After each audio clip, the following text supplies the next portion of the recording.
If Catalonia does one day get its own air force, it'll probably be able to afford something better than these. On the beach in Barcelona, the air show is a welcome distraction from the crisis. But this, Spain's richest region, is now at the centre of the crisis. With Madrid committed to austerity, there is now a rising demand in Catalonia for independence. My feeling is that the Spanish government has totally rejected what's happening here. They've spread rejection and hate, with comments calling us the damn Catalan that doesn't want to collaborate. Now, a lot of people are not only feeling this in their heart, but in their pockets too. And the feeling is that they would be a lot better off if they were not a part of Spain. If we put those two feelings together, I think we are relatively close to reaching our goal. I think we are on the right path. For Catalonia, it's a path often dreamed of but never taken. The regional government here wants at the very least fiscal autonomy. They've called a snap election and threatened to hold a referendum on independence. But could this iconic Spanish city ever leave Spain? At the HQ of the ruling party, I've come to meet one of the men who'll decide that. In terms of industrial, also tourism, also... Oriol Pujol is one of the leaders of the Convergence and Union Party that runs the region.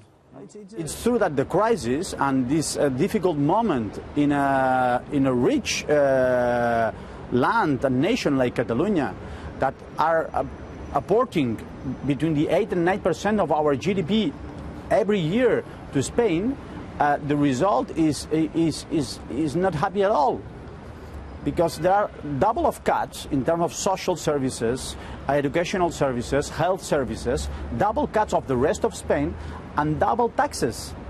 So it's really disbalanced. So we must solve that. If I don't solve that, someone gonna solve that. More radical parties? Probably. Catalonia has a powerful hand to play. It's the industrial powerhouse, rich, a kind of Spanish Germany. Until now, nationalist politicians here have played that hand to get concessions from Madrid. But Madrid now can only offer austerity and has repeatedly denied the region's attempts to gain more autonomy.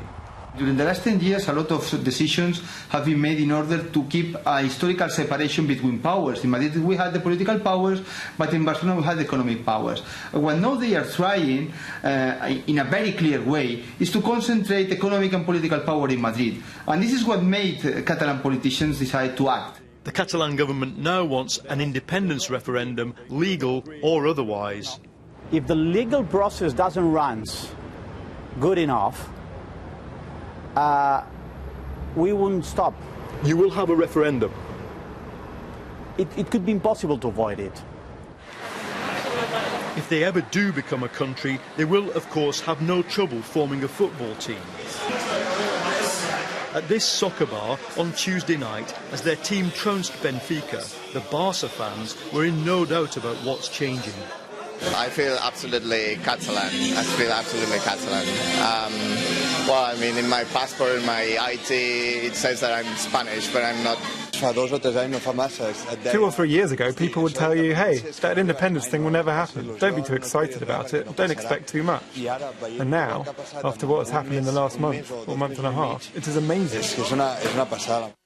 In the rest of Spain, reactions to a Catalan independence referendum have been less joyous. In a press interview, Colonel Francisco Alamán, a serving officer in the army, made this statement: Catalan independence over my dead body and that of many other soldiers. Today, it's like 1936, only without the blood. Unfortunately, the data tells us the economy is going to get even worse. In Barcelona, they're trying to take attitudes like that in their stride.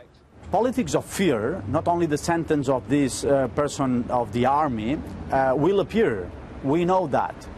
But the process is so enthusiastic that any kind of fear probably shows how weak is Spain and the Spanish politics defending or trying to avoid the process in Catalonia. The economic impact of Catalan independence is disputed, but at least it can be measured in facts and figures. What cannot be measured is feeling, and there is a huge wave of nationalist sentiment here. That's put formal support for independence up around 52%, but what nobody can know is the point at which the wave becomes unstoppable. It's just a folk dance, but to Catalans, the sardana, performed outside the cathedral every Sunday, has massive significance. Under Franco, people died for the right to speak their own language, sing their own folk songs. There are layers of history at stake here. Madrid is doing what they always did, criticize us.